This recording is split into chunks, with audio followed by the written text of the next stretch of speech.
ਸਾਡੇ ਦੋਨੇ MLA ਨੇ, ਇਹ ਪਾਰਟੀ ਲੀਡਰ ਨੇ। ਅਸੀਂ ਇਹਨਾਂ ਦਾ ਅਕਾਲੀ ਜਥਾ ਲੁਧਿਆਣਾ ਸ਼ਹਿਰ ਵੱਲੋਂ ਸਨਮਾਨ ਕਰਨ ਲੱਗੇ ਹਾਂ, ਕਿਉਂਕਿ ਇਹਨਾਂ ਨੂੰ ਰਹਿੰਦੇ ਸੈਸ਼ਨ ਕਾਲ ਲਈ ਸਸਪੈਂਡ ਵੀ ਕਰਤਾ ਤੇ ਸਾਨੂੰ ਇਹ ਗੱਲ ਦਾ ਮਾਣ ਆ ਕਿ ਅਕਾਲੀ ਜਥਾ ਲੁਧਿਆਣਾ ਸ਼ਹਿਰ ਨੂੰ, ਪੂਰੇ ਪੰਜਾਬ ਦੇ ਅਕਾਲੀਆਂ ਨੂੰ, ਕਿ ਸਾਡੇ ਨੁਮਾਇੰਦਿਆਂ ਨੇ ਪੂਰੀ ਜ਼ੋਰਦਾਰ ਲੜਾਈ ਲੜੀ। ਚਾਹੇ ਸਰਕਾਰ ਨੂੰ ਬੈਕਫੁੱਟ ਤੇ ਗਈ, ਇਹਨਾਂ ਦਾ ਸਾਹਮਣਾ ਨਹੀਂ ਕਰ ਸਕੀ, ਇਹਨਾਂ ਨੂੰ ਬਾਹਰ ਕੱਢਣਾ ਪਿਆ ਇਸ ਡਰ ਦੇ ਮਾਰੇ ਕਿ ਸਾਡੇ ਆਉਣ ਵਾਲੇ ਦਿਨਾਂ 'ਚ ਜਿਹੜਾ ਅਸੀਂ ਉਹਨਾਂ ਨੇ ਝੂਠਾ ਮੂਠਾ ਜਿਹਾ ਬਾਈਕ ਪੇਸ਼ ਕਰਨਾ, ਉਹਦੇ ਵਿੱਚ ਵੀ ਸਾਨੂੰ ਰਗੜੇ ਲਾਉਣਗੇ, ਇਸ ਕਰਕੇ ਸਸਪੈਂਡ ਕਰਕੇ ਬਾਹਰ ਕਰਤਾ ਤੇ ਅਸੀਂ ਇਹਨਾਂ ਦਾ ਮਾਣ ਕਰਨ ਲੱਗੇ ਅਕਾਲੀ ਜਥੇ ਨੂੰ।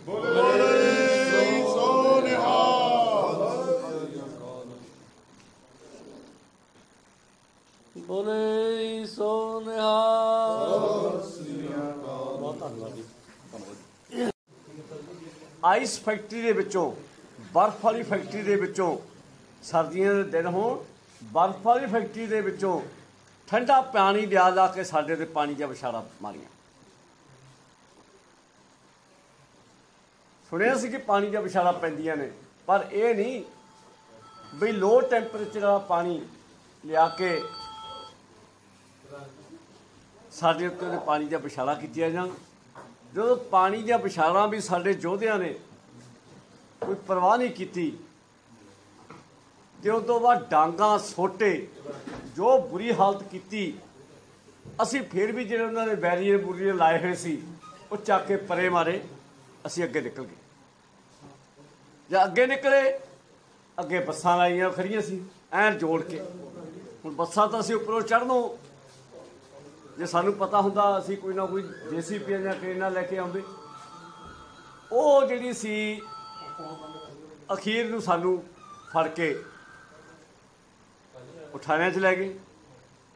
ਥਾਣਿਆਂ ਸਾਡੇ ਜਿਹੜੇ ਵਰਕਰ ਸੀ ਉਹ ਵੀ ਸਾਡੇ ਮਗਰ ਗਏ ਤੇ ਅਸੀਂ ਤਾਂ ਕਿਹਾ ਵੀ ਚਾਹੇ ਸਾਨੂੰ ਤੁਸੀਂ ਸਾਲ ਅੰਦਰ ਹੀ ਰੱਖੋ, ਸਾਨੂੰ ਕੋਈ ਪਰਵਾਹ ਨਹੀਂ। ਬੜੀ ਬਦਸਲੂਕੀ ਉਦੋਂ ਹੋਈ, ਇਸ ਕਾਂਗਰਸ ਦੀ ਗੌਰਮੈਂਟ ਨੇ ਕਹਿ ਕੇ ਕਰਵਾਈ। ਉਸ ਤੋਂ ਬਾਅਦ ਜਿਹੜੇ ਦਿਨ ਵੀ ਸੈਸ਼ਨ ਚੱਲਦਾ ਰਿਹਾ, ਇੱਕ ਤੋਂ ਇੱਕ ਝੂਠ, ਇੱਕ ਤੋਂ ਇੱਕ ਝੂਠ। ਗਵਰਨਰ ਨੇ ਭਾਸ਼ਣ ਪੜ੍ਹਿਆ, ਸਾਰਾ ਹੀ ਝੂਠ ਦਾ ਪਲੰਦਾ, ਇੱਕ ਵੀ ਗੱਲ ਨਹੀਂ ਉਹਨੇ ਸਹੀ ਕਹੀ। ਜਿੱਦਾਂ ਹੁਣ ਕੱਲ੍ਹ CM ਸਾਹਿਬ ਨੇ ਉੱਥੇ ਬੋਲਣਾ ਸੀ, ਅਸੀਂ ਪਹਿਲਾਂ ਕਿਹਾ ਕਿ CM ਸਾਹਿਬ, ਗਵਰਨਰ ਸਾਹਿਬ ਨੂੰ ਕਿਹਾ ਕਿ CM ਸਾਹਿਬ ਜੇ ਝੂਠ ਬੋਲਣਗੇ ਅਸੀਂ ਲਾਜ਼ਮੀ ਟੋਕਣਾ, ਅਸੀਂ ਹਿਸਾਬ ਲੈਣਾ। CM ਸਾਹਿਬ ਜਦ ਬੋਲਣ ਲੱਗੇ, ਇੰਨਾ ਅਸੀਂ ਕਰਜ਼ਾ ਮਾਫ਼ ਕਰਤਾ, ਅਸੀਂ ਇੰਨੀਆਂ ਨੌਕਰੀਆਂ ਦਿੱਤੀਆਂ, ਮਿਊਨਿਸਪਲ ਕਮੇਟੀ ਦੀਆਂ ਚੋਣਾਂ ਬਾਰੇ ਬੜੀ ਪੀਸਫੁਲ ਮਿਊਨਿਸਪਲ ਕਮੇਟੀ ਦੀਆਂ ਚੋਣਾਂ ਹੋਈਆਂ, ਅੱਜ ਤੱਕ ਇਤਿਹਾਸ 'ਚ ਨਹੀਂ ਹੋਈਆਂ। ਦੇਖੋ ਅਸੀਂ, ਸਾਡੇ 'ਚ ਵੀ ਗੈਰਤ ਹੈ, ਅਸੀਂ ਸਾਰੇ ਜਾਣੇ ਖੜ੍ਹੇ ਹੋਏ ਵੀ CM ਸਾਹਿਬ ਸਾਨੂੰ 2 ਮਿੰਟ ਬੋਲ ਲੈਣ ਦਿਓ, ਤੁਸੀਂ ਬਹਿ ਜਾਓ, ਨਾਲੇ ਦਮ ਲੈ ਲਓ। ਜਦੋਂ ਅਸੀਂ ਪੁੱਛਣ ਲੱਗੇ ਕਿ ਤੁਸੀਂ ਤਾਂ ਕਿਹਾ ਸੀ ਘਰ ਦਾ ਕਰਜ਼ਾ ਮਾਫ਼ ਕਰਾਂਗੇ, 90,000 ਕਰੋੜ ਰੁਪਇਆ ਕਿਹਾ ਸੀ ਇਹਨਾਂ ਨੇ ਕਰਜ਼ਾ ਮਾਫ਼ ਕਰਨ ਦਾ, 90,000 ਕਰੋੜ। ਅਸੀਂ ਆੜ੍ਹਤੀਆਂ ਦਾ ਵੀ ਮਾਫ਼ ਕਰ ਦਿਆਂਗੇ, ਨੈਸ਼ਨਲ ਬੈਂਕਾਂ ਦਾ ਵੀ ਕਰ ਦਿਆਂਗੇ, ਕੋਆਪਰੇਟਿਵ ਬੈਂਕਾਂ ਦਾ ਵੀ ਕਰ ਦਿਆਂਗੇ। ਲੇਕਿਨ ਇਹਨਾਂ ਨੇ 4% ਤੋਂ ਵੱਧ ਕਰਜ਼ਾ ਨਹੀਂ ਕਰਦਾ ਮਾਫ਼ ਕੀਤਾ। ਉਹ ਵੀ ਐਵੇਂ ਡੇਟੇ ਬਣਾ ਲਏ, ਕਿਸੇ 50,000 ਵਾਲੇ ਦਾ, ਕਿਸੇ 20,000 ਵਾਲੇ ਦਾ, ਇੱਦਾਂ ਦਾ ਡੇਟੇ ਬਣਾ ਕੇ ਲੋਕਾਂ ਨੂੰ ਬੁੱਧੂ ਬਣਾ ਕੇ ਆਓ ਗਏ। ਫਿਰ ਇਹਨਾਂ ਨੇ ਬੜੀ ਵੱਡੀ ਗੱਲ ਕਹੀ ਸੀ ਕਿ ਅਸੀਂ ਖੁਦਕੁਸ਼ੀਆਂ ਜਿਹੜੇ ਕਰਨਗੇ ਉਹਨਾਂ ਦੇ ਸਾਰੇ ਕਰਜ਼ੇ ਮਾਫ਼ ਕਰਾਂਗੇ ਤੇ 10 ਲੱਖ ਰੁਪਏ ਉਹਨਾਂ ਨੂੰ ਮੁਆਵਜ਼ਾ ਦੇਵਾਂਗੇ, ਨਾਲ ਨੌਕਰੀ ਦੇਵਾਂਗੇ ਉਹਦੇ ਪਰਿਵਾਰ ਨੂੰ। ਅਸੀਂ ਕਿਹਾ ਇਹ ਜਿਹੜੀਆਂ ਦਿਨ ਪਰ ਦਿਨ ਖੁਦਕੁਸ਼ੀਆਂ ਵੱਧ ਰਹੀਆਂ ਨੇ, ਤੁਹਾਡੀਆਂ ਵਧਾਈਆਂ ਹੋਈਆਂ ਵੱਧ ਰਹੀਆਂ ਨੇ, ਕਿਉਂਕਿ ਜਦ ਤੁਸੀਂ ਕਹਿ ਦਿੱਤਾ ਕਿ ਅਸੀਂ ਖੁਦਕੁਸ਼ੀ ਕਰਨ ਵਾਲੇ ਦਾ ਕਰਜ਼ਾ ਮਾਫ਼ 10 ਲੱਖ ਰੁਪਈਆ ਤੇ ਨਾਲ ਨੌਕਰੀ ਦੇਵਾਂਗੇ, ਹੁਣ ਪਰਿਵਾਰ ਦਾ ਮੁਖੀ ਸੋਚਦਾ ਵੀ ਚਲੋ ਮੈਂ ਜ਼ਿੰਦਗੀ ਕੱਢ ਲਈ, ਕਰਜ਼ਾ ਮੇਰੇ ਜਿੰਮੇ ਬਹੁਤ ਤਾਂ ਲੈਣਾ ਹੈ ਨਹੀਂ, ਵੀ ਕਿਉਂ ਨਾ ਮੈਂ ਕਿਸੇ ਤਰੀਕੇ ਨਾਲ ਖੁਦਕੁਸ਼ੀ ਕਰਕੇ ਤੁਰ ਜਾਵਾਂ ਤਾਂ ਕਿ ਮੇਰੇ ਪਰਿਵਾਰ ਦਾ ਕਰਜ਼ਾ ਹੀ ਮਾਫ਼ ਹੋ ਜੂ, 10 ਲੱਖ ਰੁਪਈਆ ਵੀ ਮਿਲ ਜੂ ਤੇ ਨਾਲੇ ਮੇਰੇ ਬੱਚਿਆਂ ਨੂੰ ਨੌਕਰੀ ਮਿਲ ਜੂ।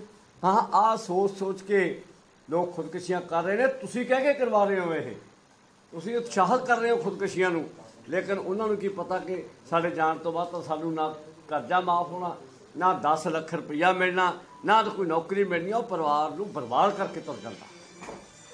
ਨੌਕਰੀ ਦੀ ਗੱਲ ਕਹੀ ਸੀ, ਇਹ ਕੀ ਕਰ ਰਹੇ ਨੇ? ਆ ਜਿਹੜੇ ਵਰਧਮਾਨ ਓਸਵਾਲ ਹੋਰ ਬੜੇ ਬੜੇ ਫੈਕਟਰੀਆਂ ਦੇ ਵਿੱਚ ਉਹ ਨੌਕਰ ਮੁਲਾਜ਼ਮ ਰੱਖਦੇ ਨੇ, ਕੋਈ 4000 ਤੇ 5000 ਤੇ ਇਹ ਕੈਂਪ ਲਾਉਂਦੇ ਨੇ। ਕਿਸੇ ਫੈਕਟਰੀ ਨੇ 3000 ਮੁਲਾਜ਼ਮ ਰੱਖਿਆ, ਕਿਸੇ ਨੇ 4000 ਰੱਖਿਆ। ਤੁਸੀਂ ਵੀ ਤੇ ਅਸੀਂ ਵੀ ਆਪਾਂ ਆਮ ਲਵਾ ਦਿੰਦੇ ਹਾਂ ਵੀ ਤੂੰ ਯਾਰ ਸਾਡੇ ਸ਼੍ਰੀਮਾਨ ਜੀ ਆ ਸਾਡਾ ਇੱਕ ਬੰਦਾ ਰੱਖ ਲਓ, ਉਹ ਰੱਖ ਲੈਂਦੇ ਨੇ ਵਿਚਾਰੇ। ਇਹ ਕੀ ਕਰ ਰਹੇ ਨੇ? ਉਹਨਾਂ ਜਿਹੜੇ ਫੈਕਟਰੀਆਂ ਵਾਲੇ ਰੱਖ ਰਹੇ ਨੇ ਇਹ ਕੈਂਪ ਲਾ ਲਾ ਕੇ ਉਹਨਾਂ ਦੀ ਗਿਣਤੀ ਕਰੀ ਜਾਂਦੇ ਨੇ ਕਿ ਅਸੀਂ ਇੰਨੇ ਬੰਦੇ ਰੱਖ ਲਏ, ਅਸੀਂ ਇੰਨੇ ਬੰਦੇ ਭਰਤੀ ਕਰਤੇ, ਅਸੀਂ ਇੰਨੇ ਬੰਦੇ ਭਰਤੀ ਕਰ ਲਏ। ਸੋ ਮਿੱਤਰੋ, ਅੱਜ ਬਿਜਲੀ ਦੇ ਰੇਟ ਲਾਓ। ਤੁਸੀਂ ਵੀ ਲੁਧਿਆਣੇ ਰਹਿੰਦੇ ਹੋ, ਤੁਸੀਂ ਸਾਡੀ ਸਰਕਾਰ ਦੇ ਮੌਕੇ 'ਤੇ ਬਿਜਲੀ ਦੇ ਬਿੱਲ ਚੱਕ ਲਿਓ ਅਤੇ ਅੱਜ ਦੇ ਬਿੱਲ ਚੱਕ ਲਓ। ਮੈਂ ਪ੍ਰੈਸ ਨੂੰ ਇਹਦਾ ਨਿਰੀਖਣ ਕਰਾਉਣਾ ਚਾਹੁੰਦਾ, ਤੁਹਾਡੇ ਇਨਸਾਫ ਲੈਣਾ ਚਾਹੁੰਦਾ। ਅੱਜ ਘਰਾਂ ਦੀ ਬਿਜਲੀ 10 ਰੁਪਏ ਤੋਂ ਪਰ ਯੂਨਿਟ ਉੱਪਰ ਪਹੁੰਚ ਗਈ ਅਤੇ ਸਾਡੇ ਮੌਕੇ ਸੀ 5.5 ਰੁਪਏ। 5.5 ਤੇ 10 ਰੁਪਏ ਤੋਂ ਉੱਪਰ ਦਾ ਕਿੰਨਾ ਫਰਕ ਆ। ਅਗਲੀ ਗੱਲ ਜਿਹੜੀ ਸ਼ਾਇਦ ਤੁਸੀਂ ਵੀ ਨੋਟ ਨਾ ਕੀਤੀ ਹੋਵੇ, ਜਦ ਕਿ ਵੈਸੇ ਤਾਂ ਦੇਖੋ ਤੁਸੀਂ ਪ੍ਰੈਸ ਵਾਲੇ ਬੜੇ ਸਿਆਣੇ ਹੋ, ਤੁਹਾਨੂੰ ਇਹ ਗੱਲਾਂ ਨੋਟ ਕਰਨੀਆਂ ਚਾਹੀਦੀਆਂ ਨੇ। ਸਾਡੇ ਮੌਕੇ ਬਿਜਲੀ ਦੇ ਬਿੱਲ ਜਾਂਦੇ ਸੀ 60 ਦਿਨਾਂ ਦਾ। ਇਹਨਾਂ ਨੇ ਕੀ ਕੀਤਾ ਵੀ ਬਿਜਲੀ ਦੇ ਬਿੱਲ ਤਾਂ ਬੜੇ ਬੜੇ ਆ ਰਹੇ ਨੇ, ਲੋਕ ਮਹਿਸੂਸ ਨਾ ਕਰਨ ਕਿ ਦੁੱਗਣੇ ਕਿਉਂ ਹੋ ਗਏ। ਇਹਨਾਂ ਨੇ 45 ਦਿਨ ਦਾ ਬਿੱਲ ਭੇਜਣਾ ਸ਼ੁਰੂ ਕਰਤਾ ਲੋਕਾਂ ਨੂੰ ਬੁੱਧੂ ਬਣਾਉਣ ਦੀ ਖਾਤਰ। ਸੋ ਇਹਨਾਂ ਨੇ ਹਰੇਕ ਜਗ੍ਹਾ 'ਤੇ ਆ ਕੇ ਲੁੱਟਿਆ। ਇਹਨਾਂ ਨੇ ਕਿਹਾ ਸੀ ਪਹਿਲੀ ਤੋਂ ਲੈ ਕੇ PhD ਤੱਕ ਅਸੀਂ ਪੜ੍ਹਾਈ ਮੁਫਤ ਦੇਵਾਂਗੇ, ਕਿਸੇ ਨੂੰ ਪੜ੍ਹਾਈ ਮੁਫਤ ਨਹੀਂ ਦਿੱਤੀ। ਇਹ ਤਾਂ ਦਲਿਤਾਂ ਦਾ ਵਜ਼ੀਫਾ ਵੀ ਖਾ ਗਏ, ਦਲਿਤਾਂ ਦਾ ਵਜ਼ੀਫਾ ਸੀ ਉਹ ਵੀ ਖਾ ਗਏ। ਸੋ ਮੈਂ ਨਿੱਕੀਆਂ ਗੱਲਾਂ 'ਚ ਨਹੀਂ ਜਾਂਦਾ। ਟੈਲੀਫੋਨ ਤੁਹਾਨੂੰ ਵੀ ਪਤਾ ਕਿਹਨੂੰ ਮਿਲੇ ਕਿਹਨੂੰ ਨਹੀਂ ਮਿਲੇ। ਸੋ ਇਹਨਾਂ ਨੇ ਜਿਹੜੇ ਤਰੀਕੇ ਦੇ ਨਾਲ ਲੋਕਾਂ ਨੂੰ ਲੁੱਟਿਆ ਅਤੇ ਕੁੱਟਿਆ, ਅੱਜ ਪੈਰੀ ਹਾਲਤ ਕਰ। ਆਹ ਡਿਵੈਲਪਮੈਂਟ ਦੀ ਹਾਲਤ ਦੇਖ ਲਓ, ਸੜਕਾਂ ਟੁੱਟੀਆਂ ਪਈਆਂ। ਜੇ ਵਿੱਤ ਕਮਿਸ਼ਨ ਨਾ ਪੈਸੇ ਦਿੰਦਾ, ਆ ਜਿਹੜੇ ਪਿੰਡਾਂ 'ਚ ਕੰਮ ਚੱਲ ਰਹੇ ਨੇ ਉਹ ਵਿੱਤ ਕਮਿਸ਼ਨ ਆ। ਉਹ ਵਿੱਤ ਕਮਿਸ਼ਨ ਜਿਹੜੇ ਲੰਬੇ ਸਮੇਂ ਤੋਂ ਵਿੱਤ ਕਮਿਸ਼ਨ ਬਣੇ ਹੋਏ ਨੇ, ਉਹਦੇ ਮੁਤਾਬਕ ਸੈਂਟਰ ਸਰਕਾਰ ਦੇ ਪੈਸੇ ਆ ਰਹੇ, ਇਹਨਾਂ ਦਾ ਕੋਈ ਪੈਸਾ ਨਹੀਂ ਆ ਰਿਹਾ। ਸੋ ਕਿਸੇ ਟੌਪਿਕ 'ਤੇ ਤੁਸੀਂ ਗੱਲ ਕਰਕੇ ਦੇਖ ਲਓ, ਇਹ ਹਰੇਕ ਗੱਲ ਤੋਂ ਝੂਠੇ ਨਿਕਲੇ। ਇਹਨਾਂ ਨੇ ਇਲੈਕਸ਼ਨ ਤੋਂ ਪਹਿਲਾਂ ਜਿਹੜੇ ਲੋਕਾਂ ਦੇ ਕੰਨ ਸੁਣਨਾ ਚਾਹੁੰਦੇ ਸੀ, ਅੱਖਾਂ ਦੇਖਣੀਆਂ ਚਾਹੁੰਦੇ ਸੀ, ਇਹਨਾਂ ਨੇ ਉਹੀ ਗੱਲ ਕਹਿ ਦਿੱਤੀ ਤਾਂ ਕਿ ਲੋਕਾਂ ਤੋਂ ਵੋਟਾਂ ਲੈ ਲਈਏ। ਅੱਜ ਵੋਟਾਂ ਲੈ ਲੀਆਂ ਜਾਂ ਹੱਥ। ਅਸੀਂ ਕੱਲ੍ਹ ਸਾਰੀਆਂ ਹੀ ਗੱਲਾਂ ਲੈ ਕੇ ਪਹਿਲਾਂ ਅਸੀਂ ਬਾਹਰ ਇਹਨਾਂ ਦੇ ਪੁਤਲੇ ਫੂਕੇ, ਬਾਹਰ ਇਹਨਾਂ ਦਾ ਸਾਰਾ ਜੋ ਸੀ ਉਹ ਨੰਗਾ ਕੀਤਾ, ਫਿਰ ਅਸੀਂ ਅੰਦਰ ਨੰਗਾ ਕਰਨ ਦੀ ਕੋਸ਼ਿਸ਼ ਕੀਤੀ। ਅਕਸਰ ਨੂੰ ਡੈਮੋਕ੍ਰੇਸੀ ਹੈ, ਸਾਡਾ ਫਰਜ਼ ਬਣਦਾ, ਸਾਡਾ ਅਧਿਕਾਰ ਹੈ ਇਹ ਕਿ ਅਸੀਂ ਉਹ ਹਾਊਸ ਸਾਨੂੰ ਮਿਲਿਆ ਬੋਲਣ ਵਾਸਤੇ, ਲੋਕਾਂ ਦੇ ਮਸਲੇ ਚੱਕਣ ਵਾਸਤੇ, ਅਸੀਂ ਕਿਉਂ ਨਾ ਮਸਲੇ ਚੱਕੀਏ। ਲੇਕਿਨ ਇਹਨਾਂ ਨੇ ਇੱਕੋ ਗੱਲ ਸਾਨੂੰ ਕਹੀ ਕਿ ਤੁਸੀਂ ਬੋਲ ਨਹੀਂ ਸਕਦੇ, ਤੁਸੀਂ ਬੋਲ ਨਹੀਂ ਸਕਦੇ। ਉਹ ਤਾਂ ਫਿਰ 1975 ਵਾਲੀ ਇੰਦਰਾ ਗਾਂਧੀ ਦੀ ਐਮਰਜੈਂਸੀ ਸਾਨੂੰ ਯਾਦ ਕਰਾਤੀ। 1975 ਵਾਲੀ ਇੰਦਰਾ ਗਾਂਧੀ ਦੀ ਐਮਰਜੈਂਸੀ ਯਾਦ ਕਰਾਤੀ। ਉਦੋਂ ਅਖਬਾਰ ਵੀ ਬੰਦ ਕਰਤੇ ਸੀ, ਸੈਂਸਰ ਲਾਤੇ ਸੀ, ਸਾਰਾ ਕੁਝ ਲੋਕਾਂ ਦੀ ਆਵਾਜ਼ ਬੰਦ ਕਰਤੀ ਸੀ। ਸੋ ਮਿੱਤਰੋ, ਜੋ ਉੱਥੇ ਡੈਮੋਕ੍ਰੇਸੀ ਦਾ ਨੱਚਦਾ ਨੰਗਾ ਨਾਚ ਇਹਨਾਂ ਨੇ ਕੀਤਾ ਕਾਂਗਰਸ ਪਾਰਟੀ ਨੇ, ਮੇਰਾ ਖਿਆਲ ਹੈ ਜੀ ਉਦਾਹਰਨ ਸ਼ਾਇਦ ਹਿੰਦੁਸਤਾਨ 'ਚ ਨਾ। ਤੁਸੀਂ ਪੁੱਛੋ ਕੀ ਗੱਲਬਾਤ। ਤਾਂ ਦੱਸੋ, ਤੁਸੀਂ ਕਿਹਾ ਵੀ ਕਾਂਗਰਸ ਗਵਰਨਮੈਂਟ ਵਿੱਚ ਜਿਹੜੇ ਸੁਸਾਈਡਸ ਹੋ ਰਹੀਆਂ ਨੇ, ਕਿੰਨੇ ਲਾਖ ਦਾ ਤਾਂ ਸੁਸਾਈਡ ਹੋਈਆਂ ਨੇ? ਦੇਖੋ, ਕਾਂਗਰਸ ਸਰਕਾਰ ਨੇ ਪਹਿਲਾਂ 4 ਬਜਟ ਪੇਸ਼ ਕੀਤੇ, ਸਾਰੇ ਝੂਠ ਦੇ ਬੁਲੰਦੇ, ਇੱਕ ਵੀ ਸੱਚਾਈ ਨਹੀਂ ਸੀ। 5ਵਾਂ ਅਖੀਰਲਾ ਬਜਟ ਇਹਨਾਂ ਨੇ ਪੇਸ਼ ਕਰਨਾ 8 ਤਰੀਕ ਨੂੰ। ਅਸੀਂ ਸਪੀਕਰ ਸਾਹਿਬ ਨੂੰ ਇਹ ਗੱਲ ਕਹੀ ਸੀ ਕਿ 4 ਸਾਲ ਤੁਸੀਂ ਦੱਬ ਕੇ ਝੂਠ ਬੋਲਿਆ, ਐਤਕੀ ਤੁਹਾਨੂੰ ਅਸੀਂ ਝੂਠ ਬੋਲਣ ਨਹੀਂ ਦੇਣਾ। ਅਸੀਂ ਲੋਕਾਂ ਦੇ ਚੁਣੇ ਹੋਏ ਨੁਮਾਇੰਦੇ ਹਾਂ, ਲੋਕ ਸਾਡੇ ਕੋਲ ਆਸ ਰੱਖਦੇ ਨੇ ਕਿ ਜਿਹੜੀਆਂ ਵਾਅਦੇ ਲੈ ਕੇ ਸਾਤੋਂ ਵੋਟਾਂ ਲੈ ਕੇ ਗਏ ਸੀ ਉਹ ਤੁਸੀਂ ਉੱਥੇ ਉਹਨਾਂ ਤੋਂ ਪੁੱਛੋ ਕਿਹੜਾ ਵਾਅਦਾ ਪੂਰਾ ਕੀਤਾ। ਮੈਂ ਪੁੱਛਣਾ ਚਾਹੁੰਦਾ ਹਾਂ ਕਿ ਤੁਸੀਂ ਤਾਂ ਕਿਹਾ ਸੀ ਘਰ ਕਰਦਾ ਸੀ ਕਰਜ਼ਾ ਮਾਫ ਕਰ ਦਿਆਂਗੇ, 90,000 ਕਰੋੜ ਕਰਜ਼ਾ ਮਾਫ ਕਰਨਾ ਸੀ, ਇਹਨਾਂ ਨੇ ਕੀਤਾ ਕੇਵਲ ਤੇ ਕੇਵਲ 4 ਪੌਣੇ 4%। ਕਿਸੇ ਦਾ 20,000, ਕਿਸੇ ਦਾ 25,000 ਫਾਹਾ ਵੱਢ ਕੇ ਪਰੇ ਮਾਰਿਆ। ਇਹ ਕਹਿੰਦੇ ਸੀ ਜਿਹੜਾ ਖੁਦਕੁਸ਼ੀ ਕਰੇਗਾ ਉਹਦਾ ਸਾਰਾ ਕਰਜ਼ਾ ਮਾਫ ਤੇ 10 ਲੱਖ ਰੁਪਇਆ ਉਹਨੂੰ ਮੁਆਵਜ਼ਾ ਨਾਲ ਇੱਕ ਨੌਕਰੀ।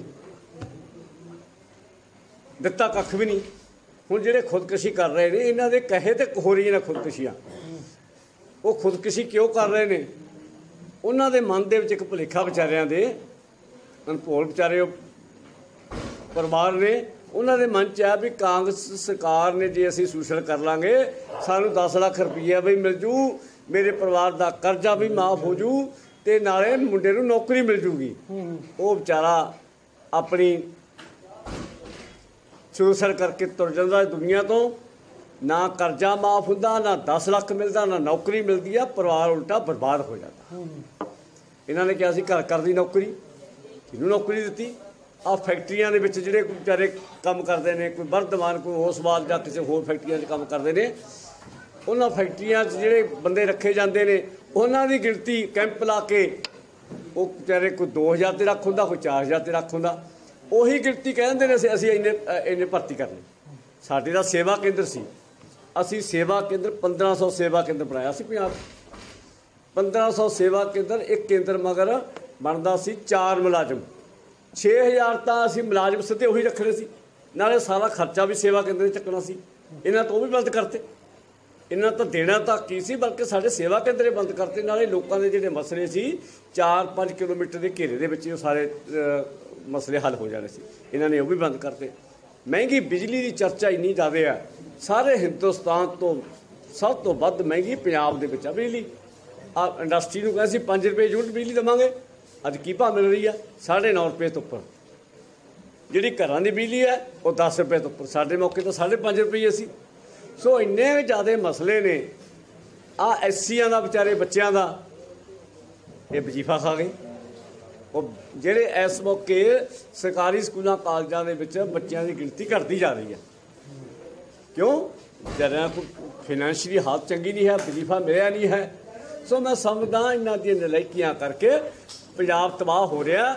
ਅਸੀਂ ਤਾਂ ਲੋਕ ਕਹਿੰਦੇ ਨੇ ਇਹਨਾਂ ਤੋਂ ਬਾਝੋਂ ਲੋਕ ਉਡੀਕ ਰਹੇ ਨੇ 2022 ਦੀ ਚੋਣ। ਜੇ ਇਹਨਾਂ ਨੇ ਧੂਆਂ ਕੱਢਿਆ ਨਾ ਲੋਕਾਂ ਦਾ, ਹੁਣ 2022 ਦੀ ਚੋਣਾਂ 'ਚ ਲੋਕ ਇਹਨਾਂ ਦਾ ਧੂਆਂ ਕੱਢਣਗੇ। ਜੇ 22 'ਚ ਮੰਨ ਲਓ ਤੁਹਾਡੀ ਸਰਕਾਰ ਆਉਂਦੀ ਆ, ਤੁਸੀਂ ਬਿਜਲੀ ਦੇ ਰੇਟ ਤੇ ਸਾਡੇ ਤਾਂ ਪ੍ਰਧਾਨ ਨੇ ਸੁਖਬੀਰ ਬਾਦਲ ਨੇ ਕਹਿ ਦਿੱਤਾ ਕਿ ਮੈਂ ਬਿਜਲੀ ਦੇ ਰੇਟ ਅੱਧੇ ਕਰ ਦੇਣੇ ਆ। ਅਸੀਂ ਜੋ ਕਹਾਂਗੇ ਉਹ ਕਰਾਂਗੇ। ਜਿਹੜੀ ਕੱਲ੍ਹ ਵਿਧਾਨ ਸਭਾ ਦੇ ਵਿੱਚ ਸਪੀਕਰ ਵੱਲੋਂ ਸਰਕਾਰ ਦੇ ਇਸ਼ਾਰੇ ਦੇ ਜਿਹੜਾ ਤਾਨਾਸ਼ਾਹੀ ਫੈਸਲਾ ਲਿਆ ਗਿਆ, ਅਕਾਲੀ ਦਲ ਦੇ ਸਾਰੇ ਮੈਂਬਰਾਂ ਨੂੰ ਸਸਪੈਂਡ ਕੀਤਾ ਗਿਆ, ਕਿਉਂਕਿ ਅਸੀਂ ਸਰਕਾਰ ਦੀਆਂ ਜਿਹੜੀਆਂ 4 ਸਾਲ ਦੀਆਂ ਜਿਹੜੀਆਂ ਨਾਕਾਮੀਆਂ ਸੀ, ਜੋ ਇਹਨਾਂ ਨੇ ਲੋਕਾਂ ਨਾਲ ਝੂਠੇ ਵਾਅਦੇ ਕਰਕੇ ਮੁੱਕਰ ਗਏ। ਉੱਥੇ ਮੁੱਖ ਮੰਤਰੀ ਜੀ ਜਿਹੜਾ ਸ਼ਰੇਆਮ ਝੂਠ ਬੋਲ ਰਹੇ ਸੀ, ਉਹਨਾਂ ਤੋਂ ਸਵਾਲ ਪੁੱਛਣ ਦੀ ਕੋਸ਼ਿਸ਼ ਕੀਤੀ ਕਿ ਜਿਹੜੀਆਂ ਤੁਸੀਂ ਇਹ ਗੱਲਾਂ ਕਰ ਰਹੇ ਹੋ 100% ਝੂਠ ਨੇ, ਲੇਕਿਨ ਉਹ ਚਾਹੁੰਦੇ ਨਹੀਂ ਸੀ ਕਿ ਉਹਨਾਂ ਨੂੰ ਕੋਈ ਟੋਕੇ, ਉਹਨਾਂ ਤੋਂ ਕੋਈ ਸਵਾਲ ਕਰੇ। ਸੋ ਇਸੇ ਕਰਕੇ ਉਹਨਾਂ ਨੇ ਸਾਨੂੰ ਧੱਕੇ ਨਾਲ ਉੱਥੋਂ ਸਸਪੈਂਡ ਕਰਕੇ ਫਿਰ ਉੱਥੇ ਰੱਜ ਕੇ ਜਿਹੜਾ ਝੂਠ ਆ ਵਿਧਾਨ ਸਭਾ ਦੇ ਵਿੱਚ ਬੋਲਿਆ ਅਤੇ ਪੰਜਾਬ ਦੇ ਲੋਕਾਂ ਨੂੰ ਗੁੰਮਰਾਹ ਕਰਨ ਦੀ ਕੋਸ਼ਿਸ਼ ਕੀਤੀ ਆ।